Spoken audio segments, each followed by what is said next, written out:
folks, and welcome to episode 641 of the podcast devoted to the classic and sometimes not so classic genre cinema of yesteryear. This is Monster Kid Radio, and this is the podcast that opens every week with a song, a surf song. Instrumental surf and monster movies just seem to go well together like chocolate and peanut butter, and this time around we're playing the song Dr. Jekyll from the band Return Surf.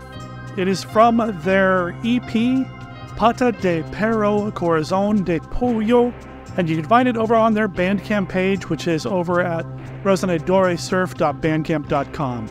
I'll make sure there's a link in the show notes, but if you want to go there yourself right now, go to resonadoresurf.bandcamp.com. Pick up the album, pick up all their music, and let them know that Derek M. Koch from Monster Kid Radio sent you. That's me. I'm the writer, host, and producer of this show, and I'm excited for this week because I'm inadvertently giving you a sneak preview of the kind of content you're going to get next week and basically all of next month here on the podcast, because this time around we're taking a look at a movie that I've looked at before here on the show. We're looking at the movie The Return of the Vampire, which is a personal favorite of mine, especially when it comes to old Bela Lugosi, one of my absolute favorites, one of the patron saints of Monster Kid Radio. And I shared this movie with the love of my life, with Beth. She sat down and watched this movie with me earlier today, in fact, and we're going to talk about it here on this week's episode of the podcast. I'm excited to get to it.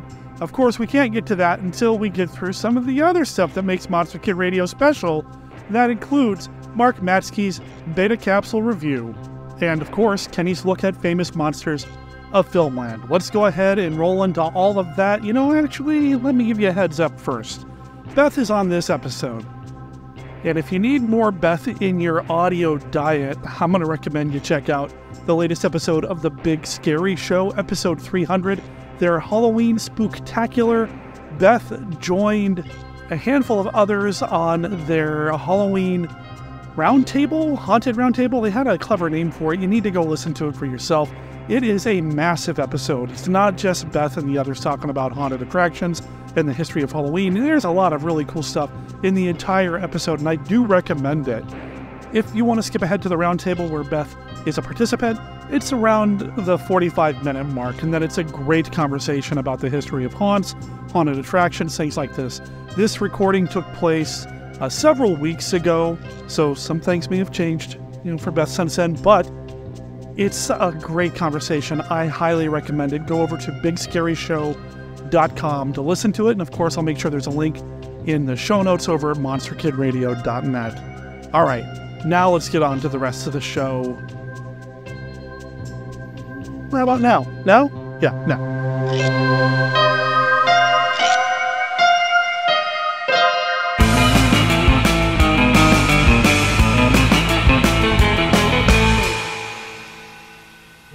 It all begins as a summer vacation.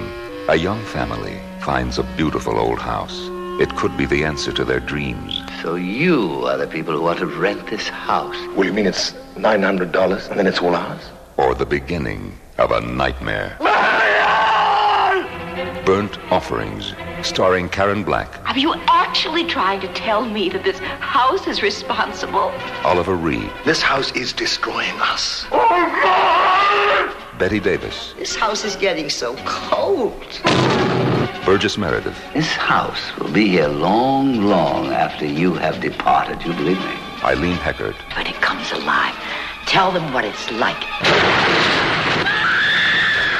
Burnt Offerings. From United Artists. Rated PG. Parental guidance suggested.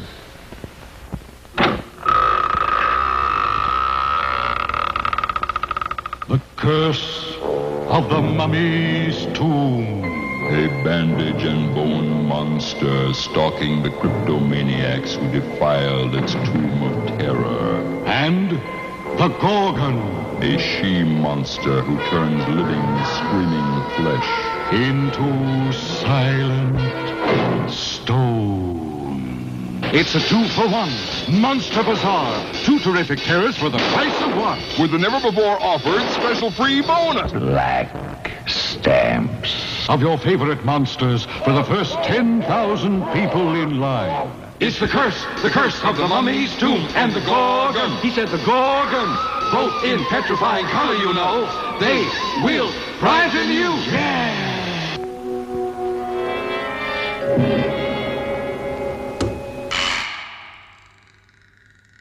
Live from the Land of Light in Nebula M78, home of the mighty Ultra Heroes, it's Monster Kid Radio's Beta Capsule Review.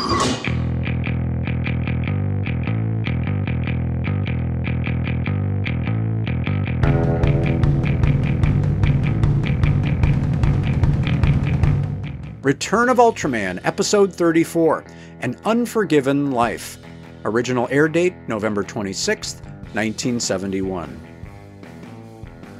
Things are a little slow at Monster Attack Team headquarters, the most significant incident being the detection of an unusual electromagnetic wave in the middle of a normal residential neighborhood. Ken Sakata is wrapping up his workday when he's approached by a scientist with an urgent request. He needs a stand to be made, custom built for research, overnight if possible. When Go arrives and recognizes the scientist as his childhood friend Ichiro Mizuno, the ice is broken and Ken agrees to make the device. That night, Jiro is sent to deliver the stand, and as a thank you, Mizuno gives him a tour of his home, which has been remodeled into a science research facility. Jiro shows enough interest that Mizuno can't help but divulge his discovery, the Alpha Leon magnetic wave, and his goal, to create an animal-plant hybrid. His use of the alpha wave attracts the attention of MAT once again, but Mizuno denies his activity to them moments before his experiment succeeds, and planimal monster Leogon springs to life. Before Mizuno can toast his victory, Leogon multiplies in size and escapes.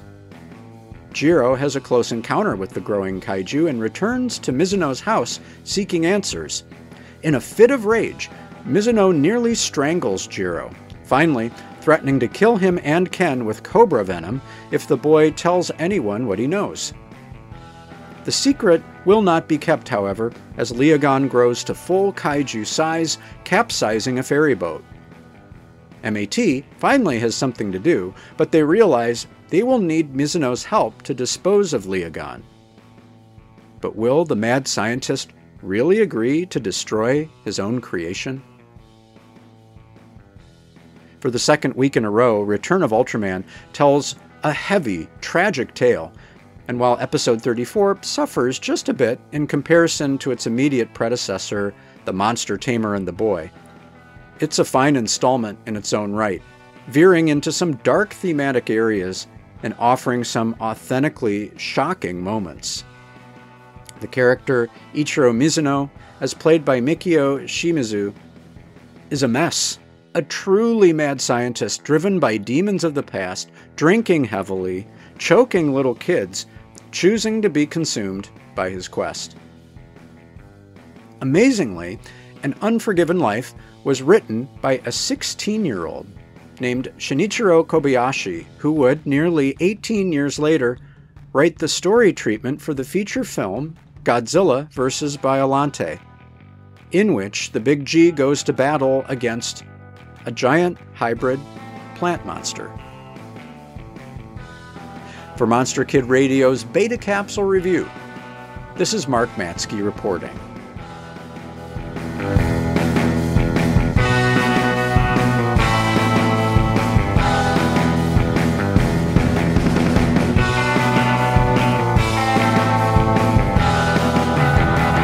Zombies! Halabi! Halabi!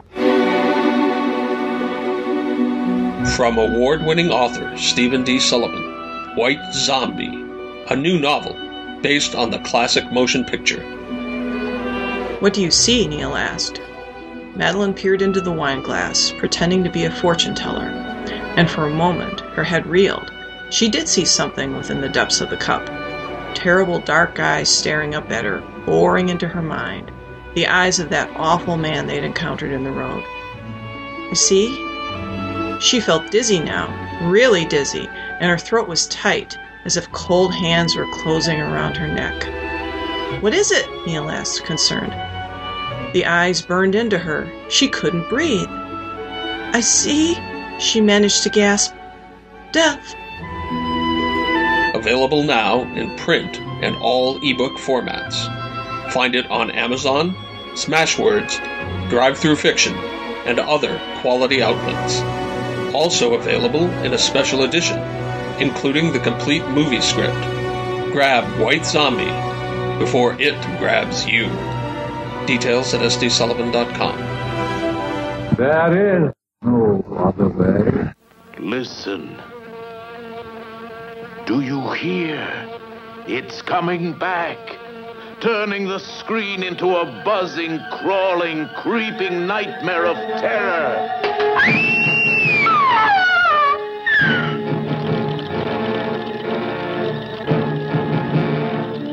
This is the son of the original Fly, daring to explore the forbidden science of transmigration that brought horrible death to his father. You look as if you've just seen a ghost, old man. It was the Fly. Fear that will fasten its choking grip on you, as his weird experiments spawn the twisted monstrosities of a living hell. The Rat Man, whose hands and feet are changed to paws. The living corpse who rose from his coffin. And the return of the Fly, seeking revenge with 1,000 eyes. Smashing anything that stands in his way. Suppose he does come here. What if Philippe does not have the mind of a human, but the murderous brain of the Fly? Then he will have to be destroyed.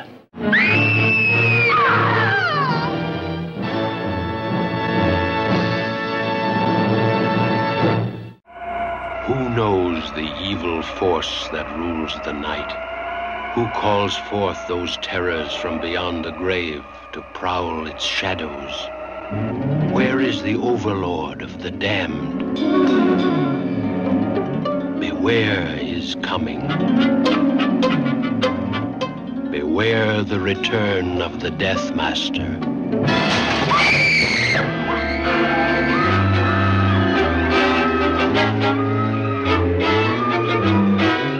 Attack of the undead.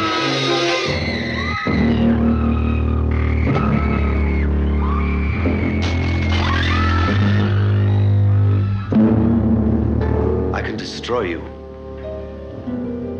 Or turn you into the living dead. Or let you go. The most horrifying love story ever filmed. When she discovers what you are, she'll sicken at your name. Kill her. Kill her. Hello there, Monster Kid Radioheads. This is Kenny with a look at Famous Monsters of Filmland.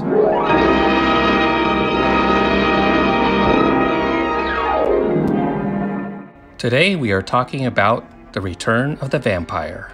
This film was covered in Monster World 6 from January of 1965, also known as FM 79. It was a 6-page article which included 6 photos.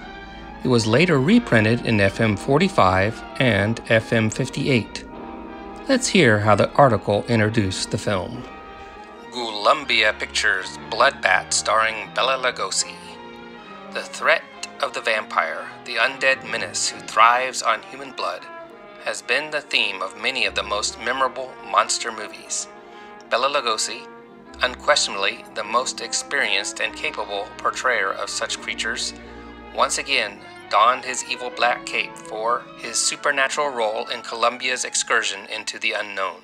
In addition to featuring Bela Lugosi as a blood seeker, the film also had a werewolf. Matt Willis portrayed Lugosi's lycanthropic assistant, and the makeup he used was every bit as frightening as Lon Chaney in The Wolfman or Henry Hull in Werewolf of London. Nina Foch, star of Cry of the Werewolf, also a Columbia picture, gave a thrilling performance which added a great deal to the dramatic effect of the film.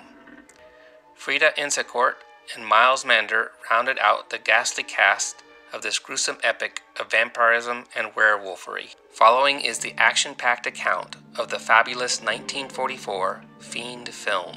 A full synopsis followed. Here is a key scene. From Tesla's book, Sir John has gotten all the data he needs for destroying the thing, and with Lady Jane's aid, he drives the stake into the vampire's heart. Meanwhile, Andreas is returning and senses that something is wrong. He rushes into the tomb just as the stake is driven in, and writhes in agony as he feels the pain of the vampire. He screams, "You've killed him! You've killed the master!" and then falls unconscious to the ground. He then changes into a handsome young man who has lost all his memory. Whoops! Did I just spoil the ending? No, not quite. You'll have to read the rest of the article yourself, or watch the movie to find out. That is all for this week's look at Famous Monsters of Filmland. We will have more next time. For MKR, this is Kenny saying adios.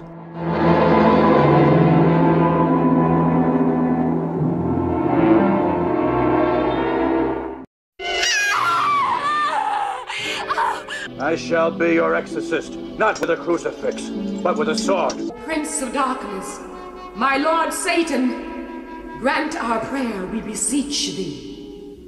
Revenge the death of my husband, your servant. Punish the righteous. The curse of the devil. Exorcism or sacrifice. Blessing or bestiality. The curse of the devil. Satan in control of the body and the mind. Light the fire. Send me to my master. Take me, Satan. Take me. And doom the Donenskis forever. The blood of a virgin. The jaws of a wolf. The night of a full moon.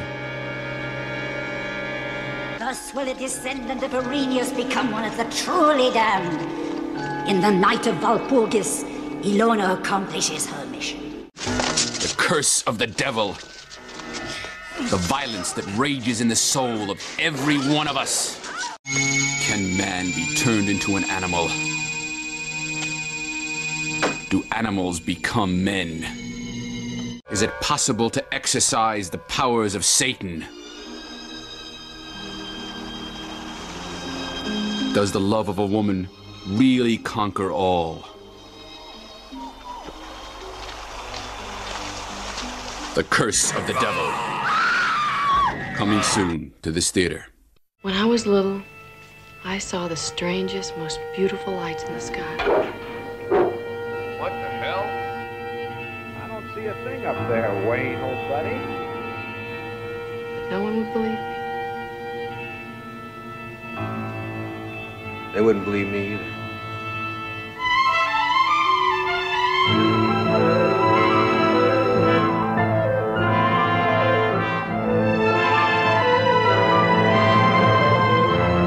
I'm not used to lady scientists running through the streets of my little town. I didn't fall asleep at the wheel. A dog or something jumped on the hood. I heard we got a cattle mutilation right here in Little Creek. Yeah, same thing, different cattle. It's the fourth one we found today. I tell you, these cattle mutilations has everyone all worked up and bent out of shape. It's just a monitoring device. It's human mutilations now. I don't think we ought to be shooting our mouth off about this in town, sure. Hold on to your pants, everybody. It's as though someone left us a calling card. Mutilated! Makes me want to scream! Listen, we didn't mean any harm. Get by the car, it's gonna blow.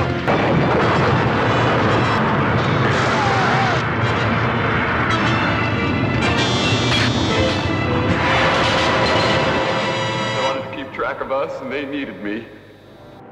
You were chosen long ago. Chosen?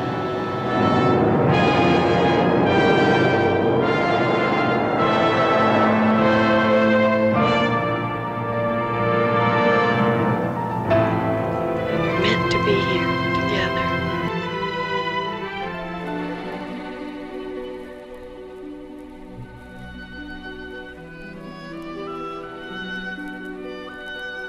This is Count Vlad, but you may recognize me by my more familiar name, Count Dracula, and I'm here to offer you a friendly warning.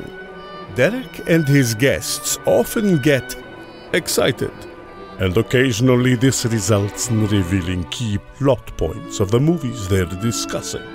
In your parlance, you might call these revelations spoilers. You know how the children of the night, monster kids, can get sometimes. So consider yourself warned, and don't come begging to me to kill them for their transgressions afterward. I have more pressing issues to take care of, like that pesky Van Helsing. Well, listeners, I know next month is Nosferatu November, where we talk about vampire movies, but I am priming the pump. I'm starting early with a vampire movie that I really like, that we've talked about here on the show in the past. But it's one that we haven't talked about in a very long time, and I wanted to share it with my wife, Beth, so she's joining me this week. Hi! She is sitting across from the table from me right now in the dining room, and we just watched The Return of the Vampire from 1943 a few hours ago, and, we didn't talk about it after we got done, other than, are you glad you watched it, and that's it, because I wanted to save all the conversation for... well, this. Absolutely, yeah. Great Bela Lugosi flick, not one that I had seen before, and kind of an interesting off-brand version of the typical Dracula tale, if you will. Not exactly the same, but a lot of the key elements we expect from a good vampire story. What I love about this is the more I learn about it, the more I discover that there were intentions to make this a Dracula story, a sequel to Dracula, the novel, not the film. But Universal, because people didn't understand copyright law back then and they get scared whenever Universal said we're going to sue, Columbia backed off and said, well, we're just going to make it a different character then, that sort of thing. They could have, rightfully so, made this a Dracula story, changed the name to Dracula, whatever. And I've read some treatments of like a sequel to Dracula that could have been turned into a film over the years. I remember reading one which relocated Dracula himself to a plantation in the South, which kind of sort of led to what Son of Dracula became. But like this one in particular could have been a Dracula tale, and it would have worked just fine. I think it works as a non-Dracula story as well, but it's not just the Dracula connection for me that I really like. This is also one that doesn't get talked enough about when we talk about doing monster mashups or monster rallies, because this is a vampire and a werewolf. And Wolfman, yeah. Yeah, and it's not the Wolfman. It's not the Wolfman, but it's a Wolfman. And I believe this came out, it came out the same year as Frankenstein meets the Wolfman. So those two films together kind of marked the beginning of let's mix up the monsters. We hadn't seen Dracula teaming up with any other supernatural being or monster up until this point. Yeah, maybe he had other bats or wolves or whatever, but, now we've got Dracula holding a wolfman under his command, as his thrall, as his minion. And I thought that was kind of cool too. But the other thing I love about this, and I realize the whole point was, let's get what Beth thinks about this movie, and here I am going off, the strong female component. I really enjoyed that, our main protagonist who is driving the fight to protect everyone from the vampire is a woman, and not just a woman. Sometimes we get like the young female ingenue who's trying to convince you that things are right, like with the Shrieking Skull. Oh, the Screaming Skull. Or the Screaming Skull, sorry. Yes, the Screaming Skull. You've only seen it once, it's okay. That's right. It does kind of have a shrieking noise, but yes, the Screaming Skull, where, they don't believe her because she's young and seen as being flighty and not just a woman, but a young woman who would not have any credibility. Whereas in this, Lady Jane is a very educated woman who's taken very seriously in her field. And so it's an interesting, different take on it. You still have little Nikki, the younger woman's character, to kind of play that beautiful ingenue, but the main protagonist is a woman, and she is educated and attractive and obviously well off. She has her own money and her own will to do what she wants. There's no husband in sight holding her back in any way. Not that husbands do that, but, you know. For the 40s. For the 40s, yeah. You know, I don't know much about the actress who played her, Frida Eineskort, playing Lady Jane Ainsley. I wish I did, and I probably said this years ago when I talked about this movie on the show back then. There's just something about this character that I think I would have liked to have seen more stories about. Like, she knows her stuff. And it wouldn't even have to be a vampire story. I mean, it would be cool if she did more supernatural fighting monster type stuff, or at least knowing about it and getting people pointed in the right direction to do what they needed to do to deal with it. But I really like that so much. It seemed to be so out of character for mainstream Hollywood studio genre fare. Do you think I mean, I guess my first thought on that was, well, we're making it in the run-up to the U.S. entry into World War II, so naturally we're using more female characters because that's who's around. I mean... And that's something else that you brought up that I don't think we brought up when I talked about this movie years ago on the show, is that they go to great lengths to explain why her son is home. Like, he's an important character in that he's part of the plot, but right off the bat, before we have any idea of the significance of his importance, we see him in civilian clothes, and we've seen a few other people in military uniforms already, and they are just like, oh, he is look, here's an article, and he's a war hero, and all this stuff, and make it very, very clear that everyone is expected to do their part, and everyone is expected to pitch in, and all the men are expected to go to war. And the only reason it's okay to be back from war is that you were already basically shot down. Yeah. So they really go out of their way to explain that and explain why this young, capable man is not out there, you know, on the front lines. Even the two bumbling gravediggers who are clearly not normally gravediggers, they're just doing cleanup duty in their assigned area from the Blitz, are like, everybody's got to do their part. And so, yeah, there's definitely a strong propaganda feel in certain parts of it. And then I think at the end, the fact that the ending message is, hold fast to your faith and your hope, and you'll defeat all the evil. I mean, that's a propaganda war message right there in and of itself, you know? Yeah, very... They pull out a cross and, you know, at different times, which... It's a vampire thing. It is, but not all of the typical vampire things are observed here, so it was fascinating to me when that became at least a temporary solution at times.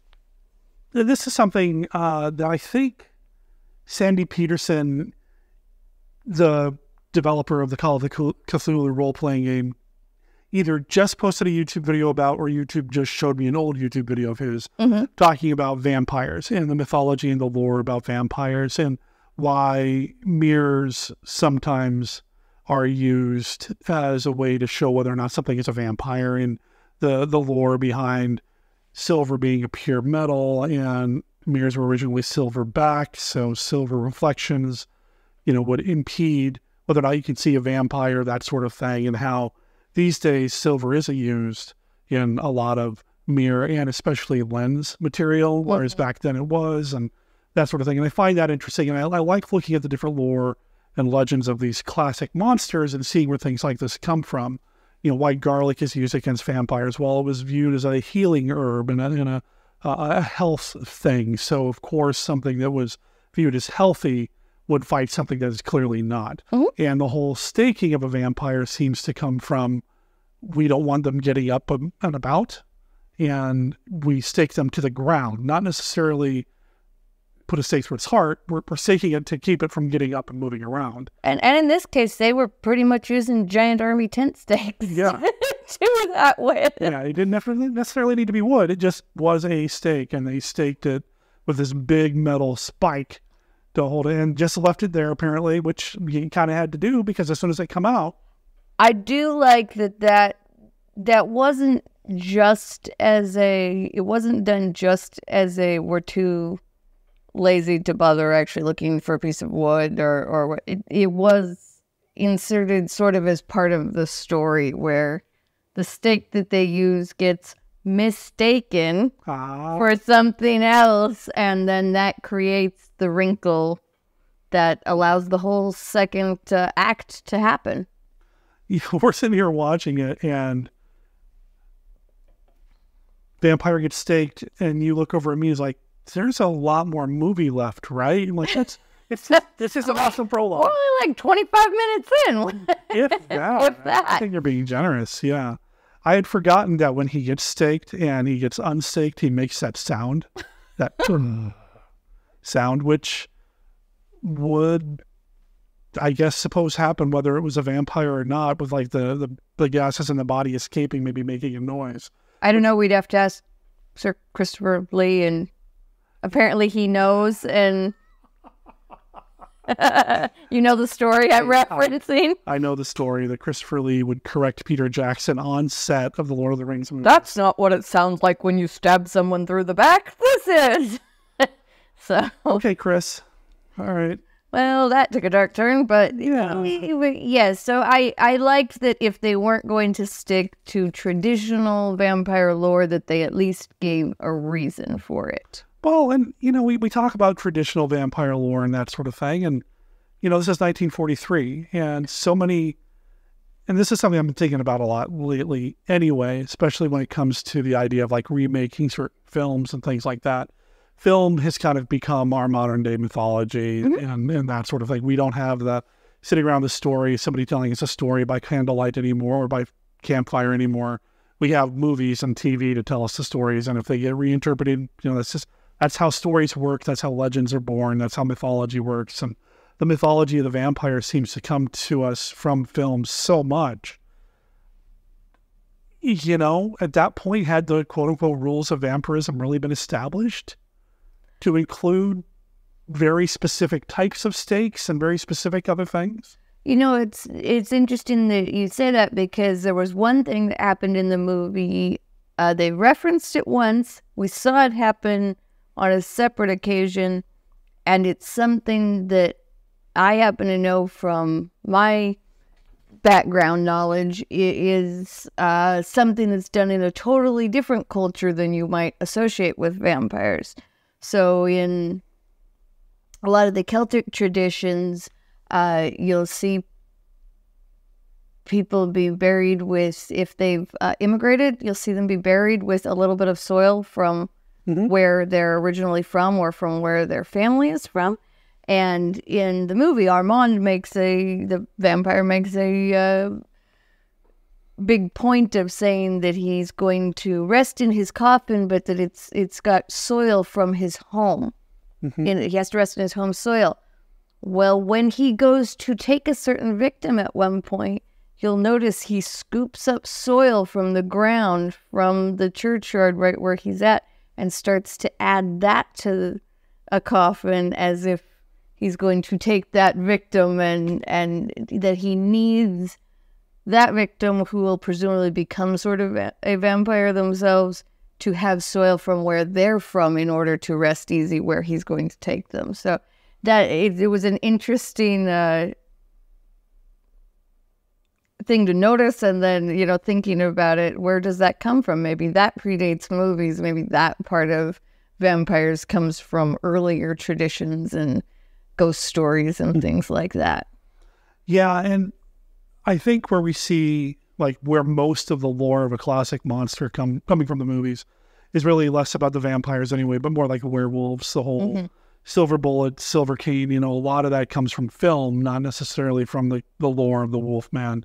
So it was interesting to see this movie, even though the Wolfman had come out previously, so they did have that reference, this different take on the werewolf, where there's no silver whatsoever, and just years of therapy apparently cured him of becoming a creature of the night, or a thrall, or a wolfman, or a lycanthrope, or whatever it is he is. I don't know if they ever actually flat out say he's a werewolf, but he does have wolf hair, so maybe, I don't know. Yeah, but at the end, he's sort of like the modern Hulk in the MCU, where he can be Hulk and keep his brain at the same time. Well, you did say something like, holy Mark Ruffalo, you know. Yeah, he did in fact look a bit like it. Yeah. Or maybe it is Mark Ruffalo and he's just still aging really well. I don't know. Probably not, but... probably? You say probably. Probably not, Okay. but, you know, Matt Willis, who played Andreas, I think did a fantastic job of embodying the character as it changed personality, whether it was being controlled or not, or fighting control or not fighting it. That was an interesting dichotomy to see, and to see the struggle there within the actor. It's nice. It was nice for me to have the movie not just be a monster romp, but have some real human emotion and feeling in it. And that's something that you see especially in the first film, The Wolfman, and Frankenstein Meets the Wolfman, where Lon Chaney Jr.'s Wolfman also has that very strong humanity streak running through him, dealing with the torture of turning into something he has no control over and losing that kind of control. And that's something I'm sure Matt Willis and company picked up on when dealing with that transformation. They also did a lap dissolve to show the transformation, which is something that Universal did with all the Wolfman movies. That sort of thing. I don't remember Universal ever doing a swap of the image the way they did on this one, because he's got a little mole on his face that hops to the right-hand side in one shot and then back again during one of the transformation scenes. But otherwise, the lap dissolves were just as good as anything you see in a Universal film, I thought. Oh, I thought so. Yeah, for the time, I thought it was nicely done. And there were a couple places where they were clearly overlapping some transitions of things, and I thought that they were well done by cast and crew in that case. Since we're talking about transformations and all that, I want to mention real quick and ask you what you thought, because I think you even went, ew, when it happened. At the end, when Bela Lugosi's Armand Tesla is dissolving in the sun. You know I don't like a melty face. That's the first time we've really seen that. Yeah. You know, in film. Nosferatu does a little bit of dissolving in the sun or whatever, and not like that. So every time we've seen, especially a Lugosi-flavored vampire or Dracula die, it's usually take a stake to the heart and he stops moving, and maybe in a sequel we'll see a wax dummy of him sitting in a coffin somewhere and not even get referenced or whatever. He's just kind of there in the background, that sort of thing. So to actually see the decomposition that just lasts for a second, I wish it had lasted longer, to kind of get your real shock out of it, but it was enough to be like, wow, that's... I'm guessing that was a one take and we're going to do it and be done. Yeah. Sort of effect, but... I think it's an interesting thing for me to see that the evolution of vampires disintegrating in the sun, that being a step to where we finally have like Christopher Lee burning up in the sun in Horror of Dracula, which I know you haven't seen yet, but his decomposition is by daylight is pretty cool. So to see that step was kind of neat. Well, and I found it interesting that in kind of this first time where we actually see something happen to the vampire as far as aging, or to give the idea that he's lived well past what he should have. I did like the melting in that it showed that it wasn't just like you're dead but you get to stay perfect and beautiful forever. That felt weird. Or in, a lot of modern media, the kind of cheat is to just poof, the vampire's dust. Okay, next one. Because, the CGI budget for Buffy was just never going to be enough to melt everyone's face, obviously. But it was nice to see that level of detail, and even if I don't particularly like melting faces as a usual form of entertainment. This movie, I don't think I had seen this movie beforehand, before I kind of built this up in my head, but being a monster kid, somebody who read about Dracula and all that when I was a kid, and reading vampire stories and that sort of thing, anything I can get my hands on, I did kind of build up in my head, these are the rules of a vampire. There's very specific ways to control them and kill them. And I never liked that when you stake them, they go away when they poof up. Because to me, you want to be able to have that for the story to remove the stake and it revives, which happens in this movie. Yeah. Whereas if you stake a vampire and they just poof, gone, well, then you don't have that opportunity. But the daylight is always fatal. The stake is a temporary stop, just kind of leave it alone, put it somewhere. beheaded or daylight is always fatal, but the staking... That's just, I have a headcanon that is just an allergy. It's a disability that vampires have, and, you know, it's really mean of other people to take advantage of somebody's disability. Well, there are real life people that have that reaction to the sun. I know, yeah. That has been so attributed a little bit to that. The headcanon thing, the ways to deal with vampires, and I know we're kind of away from the movie here, but I'm curious, you mentioned Buffy, and I know you watched Buffy a lot, and I didn't. I never watched a full episode. I watched the original film.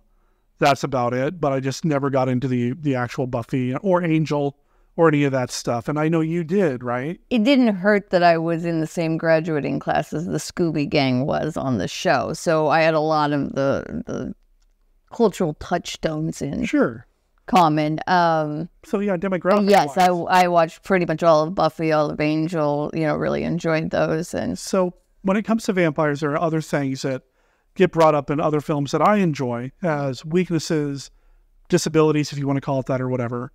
And I don't know, it's just something that you're familiar with, either through Buffy or your stuff. There is an episode of The X-Files where they run into some vampires, and Fox Mulder distracts one by throwing sunflower seeds in front of him. And the vampire's like, oh man, and then OCD, like, he's got to stop and count all the sunflower seeds. Is that something that you've ever come across? Or familiar with at all, that kind of need to always count things? I've heard of that. I don't remember it being a part of Buffy necessarily. You think that's where the count from Sesame Street came from? I'm being serious. I'm not trying to be funny. Well, maybe. I mean... I don't know. Because he can count? Yeah, he's the count. And he loves to count. And there's a song there somewhere. Anyway, the other thing that comes up in a Hammer film or two... Yeah. At least one. No, it happens a couple times. They can't cross running water. Does that come up in Buffy or anything that you've... I believe that comes up in there, and then the, like, can't come in without being invited, which she straight up invites him in this movie. Yeah. Oh, why don't you come in and go wherever you want, in my lab, in my hospital full of victims, no problem, wherever you like. And I'm like, no. It's not the last Hammer Dracula film, but it's the last one featuring Christopher Lee. He's ended by hawthorn bush. Okay. Because the hawthorn branch is what the crown of thorns was made out of. That was put on Jesus' head before the crucifixion, so it has special significance. Is that something you're familiar with or have ever seen it? I've never seen it anywhere else other than this one vampire movie. I haven't heard the hawthorn one, but I have heard in multiple instances that the stake has to be made out of the same wood as the Judas tree that Judas hung himself on, and that leads into some Catholic adjacent iconography that deals with, like, is Judas the first vampire, and is that where we get vampires? Well, and the reason why silver is a thing is because of the 40 silver pieces. 40 silver pieces, yeah. And that actually comes up in the movie Dracula 2000, I believe, starring Jerry Ryan and a few other people that I had no idea were in that. Yeah, just it was bizarre to see people in that movie that were in that movie. Anyway, who played Dracula in that? It was the guy who played the Phantom of the Opera in the musical version. The film musical. By Dad, yeah. Gerard Butler. Oh, okay, yeah. Gerard Butler played Dracula in that. Yeah, I think. Listeners, let me know. monsterkidradio@gmail.com. Yeah, so yeah, the silver thing, has a couple of different, potential backgrounds. And the wood, I've also heard, now that you said it actually has to be a stake from the original cross. It can't just be the same wood. It has to be from the original cross. Oh, wow, that's really specific. Which makes it very hard, I would suppose, to track. I mean, there are a lot of... Or kill a vampire. I mean, so you just, like, try to... What's it called? Relic? There are a lot of relics out there, although I don't know how many of them are real, but, like, can you kill Dracula with like, a sliver? Does that... You know what, that goes, but, like, how big does the wood have to be? Like, can you just, like, poke them a lot with a toothpick? I mean... But does it have to be in the heart? Or like if the sliver gets into his bloodstream and goes septic to his heart, does that count? I'm not, we could go forever on this, but. That's true. That's true. Let's get back to the movie. Okay. I love that this movie has so many other genre connections. I was looking at the cast and crew list, and Griffin J., who's one of the screenwriters, wrote a ton of other genre films. The Mummy's Tomb, Captain Wild Woman, The Mummy's Ghost, Cry of the Werewolf, which is an underrated, I feel. Which he must have done just after this, based on release date. Yeah, it was 44. Devil's Bat's Daughter, which is also another really good one. So he did those, and then you've got... Well, and then the guy whose idea this was based on was worked on The Fly. Kurt Newman. Yeah, he worked on The Fly, which, is a different era of horror and genre stuff, because I think you associate The Fly, I have to double check the actual release date. Yeah, it's 58, with like the 50s horror, atomic horror, sci-fi horror. But he was the director of The Fly, director of She-Devil and Kronos, which I still need to see, and a handful of other movies as well, which I find really interesting. Lew Landers is also somebody whose name I've seen a lot over the years in the movies that I've watched for the show. So to see all these other genre connections outside of the obvious Bela Lugosi is pretty cool. And Bela was just born to play a vampire. He just was. He's got the look. He's so good. He's a different kind of vampire than what Christopher Lee would do. He's not the vicious animal. He's the sophisticate. He's the guy in the tuxedo. You made a comment about that suit being sharp. It's just looking cool. I can see where he could pose as the affable scientist. Sure. Coming to town in a way and be seen as a non-threat when he turns on the charm like that and kind of goes into grandpa mode, if you will, or dad mode a little bit.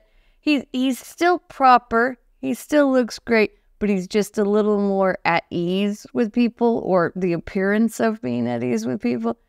I'm not sure all of the other Draculas and main vampires, the other actors who have played him, can do that quite as easily. Many of the people, I think, because of their extreme features, like Christopher Lee, tend to look very harsh and exotic all the time. He's able to shift between, Bela is able to shift between the roles a little bit. And, as much as Lugosi is associated with Dracula, he only played Dracula on screen for the films 3 times. Dracula, Abbott Costello v. Frankenstein, and then a short film in which Betty Boop comes to life. And he tells Betty Boop that she has booped her last boop, and that's it. And he may have played send-ups of Dracula on other things, or various vampires, like in this one, or an actor playing a vampire, like in another movie that I'm not going to mention in case you haven't seen it, listeners, or Beth. But Lugosi also played a lot of mad scientist types, or just flat out scientist types. And I don't think he gets enough credit for that until you really start talking about his contributions to the genre. At least I feel like, because he was in The Devil Bat, and he did a handful of movies for Poverty Row films and that sort of thing. And of course, Bride of the Monster, for Ed Wood even. I mean, he played the mad scientist or that scientist type. Sometimes mad, sometimes not. Like in The Invisible Ray. And he's really good at it. Lugosi just, I know everybody talks about how Karloff was a better, more well-rounded actor between the two, but I've always been on Team Bela, and I will always be on Team Bela. I love what he does. I just love him. I love Karloff too. There's no slide on Karloff. But if I'm going to hang out, if I'm going to watch a spooky movie, I want it to be Lugosi. Karloff sometimes makes me feel like he wants to just hang out and like give me Werther's originals. Oh, okay, fair enough. Lugosi, I don't want to take anything from him. And I want that in my monster movie, guys. Anyway. I think for me, it's the other actor. There are other actors that I can enjoy as a Dracula type, but Lugosi is Dracula for me. It's like they're all going to always be compared to him on some level or another. Yeah. Doesn't mean they can't stack up as long as they fit their individual piece that they're doing. But he's the picture that comes into my brain when I think of the character. Yeah. Yeah. When I think of reading Bram Stoker, that's the face that pops into my head. Really? So, yes. Wow. All right. Interesting.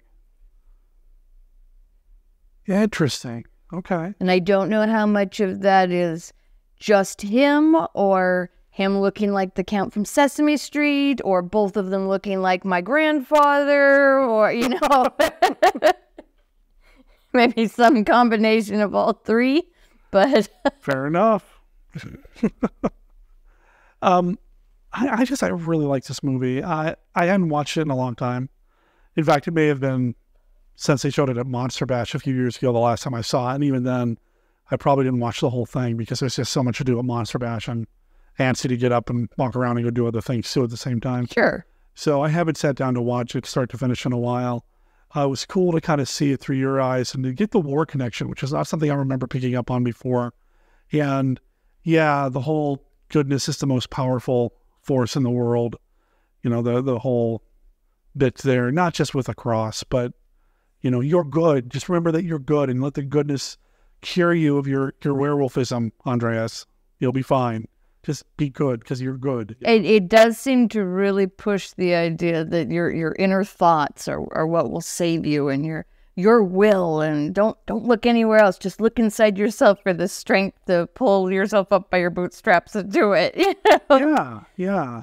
Which does get touched on again in later films as well. You know, House of Dracula. Mm-hmm. You know, it's determined that the Wolfman's trigger to turn into a Wolfman is all in his head. That there's something wrong inside his brain that needs to be corrected, and he doesn't turn into a Wolfman anymore. Well, at least until the next film, which they never explain. But you know, he just starts doing it again. Although it is briefly discussed in the movie Return of... 2 steps forward, 1 step back. What do you know, mental health is a journey. That's what we all got to remember. See, another great takeaway from this movie. Film. Return of the Wolfman by Jeff Rovin, I believe is the author's name. I'll double check that and correct it in the show notes if I'm wrong. Which was officially licensed by Universal, does address that in his follow-up book to I'm Gonna Sell Me Frankenstein. It does come up. But anyway, and I only bring that up because I'm sure there's like 2 or 3 people that say, but well, wait a minute, they talk about it here. Anyway, this one has just got so much cool stuff going for it. It feels like a really interesting bridge between like the classic 30s Dracula film, because there are long stretches of this where there's no music. Mm-hmm. It feels very theatrical. Yes. And then it bridges though to like the 40s with the monster mashup and the rally element. And the more kind of lighthearted, the 2 bumbling not grave robbers, but grave diggers, whereas in Frankenstein Meets the Wolfman, they're grave robbers. Yeah. That let the Wolfman out, which, and I've said it before and I'm going to say it again, for my money, the best resurrection from the dead scene ever is Frankenstein Meets the Wolfman. And I've watched over 300 zombie movies. It is the best. The way it's done with the 2 grave robbers breaking into the tomb and letting the moonlight come in and resurrect the Wolfman, so cool. This case, it's a little different. It's a couple of people that are trying to fix the graveyard after it's been bombed by the Germans, or the stock footage. And which, you know... I will call them out that at least one of the shots, that was World War I footage, and you could tell. It was, I'm like, those aren't even the right helmets. What are we doing? I'm sure it's either stock footage that was actually shot by some news crew somewhere, but more than likely it might have been footage used in other films. In another movie. That Columbia happened to own and not take very good care of because it was all scratched up. And all right. But that happens. It comes with the territory with these movies sometimes. You just have to accept it, and that's fine. I love the idea that that's what sets the vampire free. That this force of evil, the Nazis, are coming, but when they're done, they've left a bigger mess behind because they let Tesla out. And I like that escalation. I just dig it. This movie's just really cool. I think it's probably one of my favorite Lugosi films. I was entertained all the way through. I did have that brief moment where I was like, oh, this is why it's called Return of the Vampire. Okay, I see where we're going here. But I was entertained all the way through, which not all older movies can always do that, because they can sometimes some movies can come across as a little formulaic. I think especially during the war years, it was probably pretty tempting to just redo a lot of the same things, you know, with new paint and spackle on it several times over. But this really does stand up on its own and feel very theatrical and almost worthy, like stage presence at times. So much of it was so deliberate. The shadow work, you know, seeing the shadows, reminiscent of Nosferatu, seeing the shadow of the vampire on the wall doing stuff. Or towards the end when Tesla is looming over Nikki and Andreas is there at the cross and trying to beat him to the victim, I guess, and holds the cross up, and we don't see the cross, we see the shadow of the cross being shown across. Just very deliberate camera work and shadow work being used here in a way that sometimes, especially in the late 40s, early 50s, very formulaic, the audience had changed. They realized they were making these movies for a much younger crowd. Yes. They became very short. They felt a lot like serials. They were just banging them out. There was a year that they put out 2 mummy movies in the same year because they were just banging them out. And they would reuse a lot of the same footage, you know, why are we going to go send a crew out to shoot a bunch of, you know, a camel train out in the desert when we did that 4 movies ago? Let's just use that again, you know? Oh, okay. I will bring up, there was only one oops that, other than the fourth wall break at the very end of the movie, which is incredibly intentional. Yeah. There was a moment where they flipped a frame. Yeah, I mentioned that earlier, that kind of, that mirror image effect where the mole hopped. Yeah, so little things like that made me go, you know what? Somebody at the studio said, just flip it, it'll be fine, or whatever. Yeah. And it almost makes me wonder if it was something like the edge of that piece of film got damaged, so they moved the image over, but then they needed to flip it to make it work, or so, you know. It was just a weird little, like, you can't have moles jumping all over the place, guy. Yeah. And there was one other moment where someone, one of the ladies had a glove on and then she didn't. But other than that. Yeah. I think Lady Jane really needs to be kind of heralded. Yeah, that's the word. I would watch and or read and or listen to more Lady Jane adventures. That is my thought, and maybe someone needs to give us some more Lady Jane adventures. I think so too. I mean, Columbia owns the film. It's on the public domain, so nobody's gonna be able to do that legally for a long time. But I really like that we have, you know, some older protagonists, some older foes against Dracula. We've got the guy from Scotland Yard who, and I didn't pick up on this nearly as much in earlier viewings of this, I don't think. He's clearly scheming. You know, he's got a little something burning for Lady Jane. You know, there's a shot there where she goes off with Armand Tesla, and he's kind of watching. And I think the first time I saw it, I thought he's just suspicious of the stranger. But this time around, I read into it this kind of, is that a little bit of jealousy? Is that a little jealousy going on there? I think you're right. And that brings me to something else that kind of popped into my head. And you mentioned Scotland Yard, so there's another sort of connection. There's a show we watch where a character calls another character Lady Jane, but as a cute pet name. On Outlander, her friend, Claire's friend, the black doctor that she works with in Boston, he refers to her as Lady Jane, and I'm wondering if it's because of this movie. Huh. Because they went through med school in the late 40s, early 50s together. That'd be kind of cool. This comes out in, I really wonder. It'd be interesting to ask the author, because it's in the books as well as the show, if that's why she had that character do that, because this is a very empowered, smart medical doctor character, which would be very like Claire from Outlander. Yeah. So, I mean, obviously the creator of Outlander listens to this show. So, you know, why don't you shoot a thing? Thanks, Diana. You could just shoot us an answer on that. That'd be awesome. Yeah. The Lady Jane is fantastic. And I love that, this is something else I love about this movie, is that we just dive right in. there's very little of the, well, it's not a vampire. Clearly you're wrong. I mean, yeah, the Scotland Yard guys got a little bit of disbelief, but we spend such little screen time on people not accepting the fact that there's a supernatural being hanging around. Heck, at one point, he even says to his two deputies or whatever, "You don't think it's a vampire, do you?" And they both go, "Yeah." Yes, we do. Absolutely, you know. Well, and that's the final shot, is when he breaks the fourth wall and looks at us, the audience. Well, do you? Mm-hmm. And again, that feels like a very mid to late 40s trope where things started to get a little playful. Dracula, Frankenstein, Bride of Dracula, Dracula's Daughter, deadly serious. I mean, there's a few moments of light with the James Whale production, but they're very serious productions.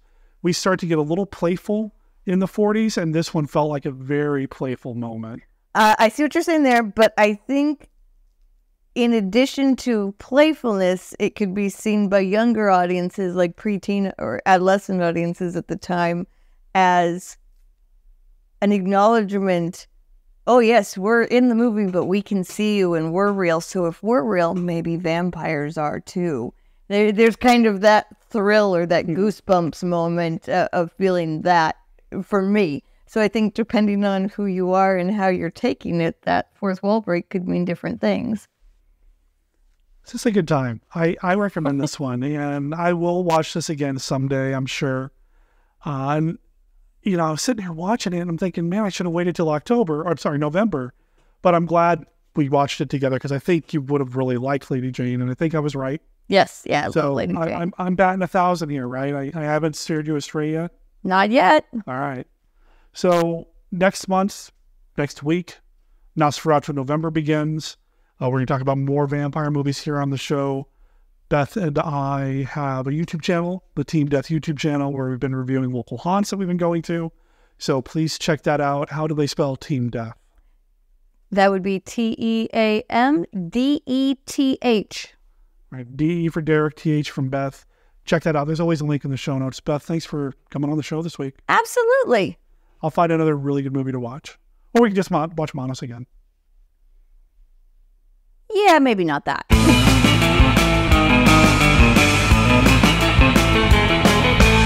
Well, thank you for being part of the show this week. To everybody who was involved, Beth, Kenny, Mark, and you, dear listener, thank you for listening to the show, downloading, retweeting tweets, sharing posts, and just letting everybody know about your favorite podcast that happens to be named Monster Kid Radio.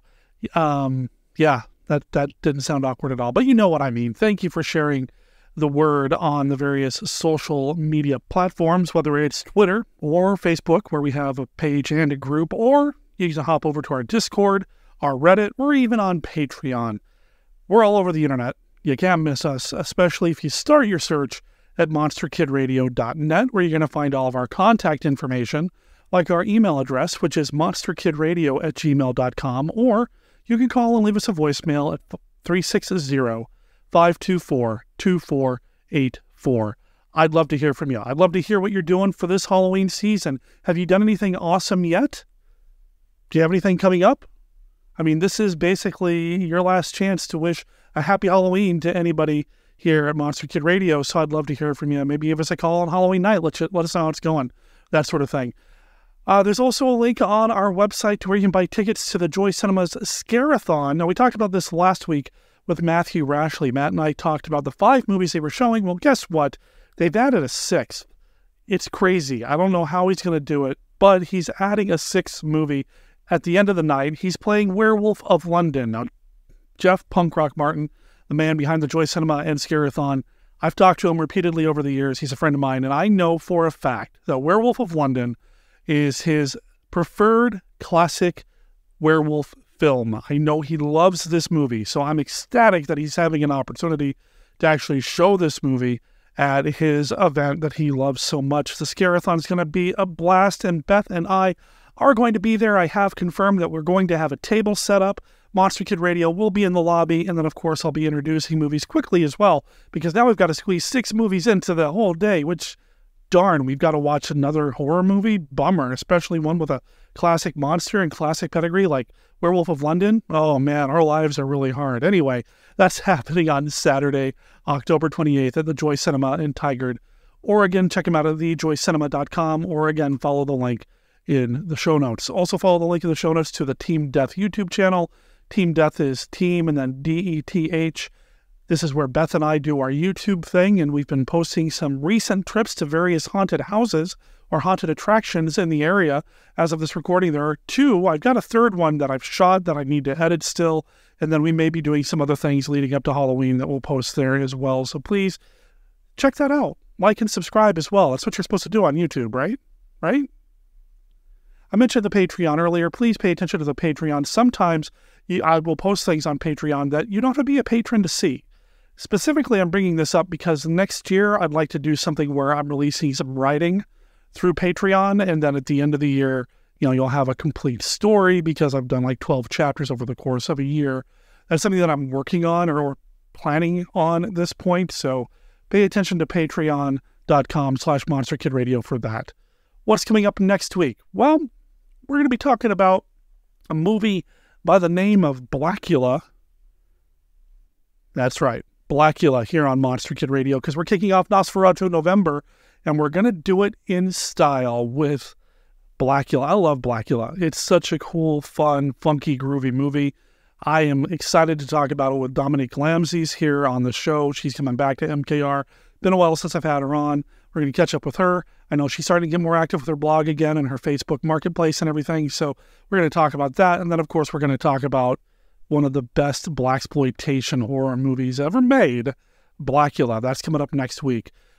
I'm not sure what else is coming up in Nosferatu November, but I have been talking to another Monster Kid Radio irregular about having him come on to talk about a vampire movie that we may not have ever talked about here on the show before, but maybe we've played it in the movie stream over at twitch.tv/MonsterKidRadio, so stay tuned for that.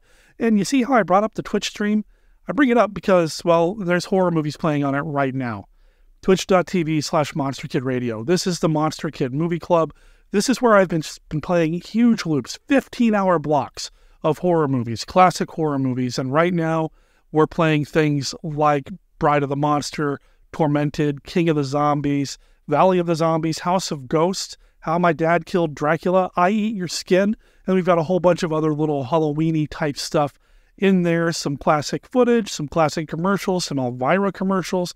So go check that out and stay tuned to it, because it looks like Halloween Day, I'm going to get up good and early, and I'm going to go live on Twitch, and we're going to host some monster movies on Halloween Day at twitch.tv/MonsterKidRadio.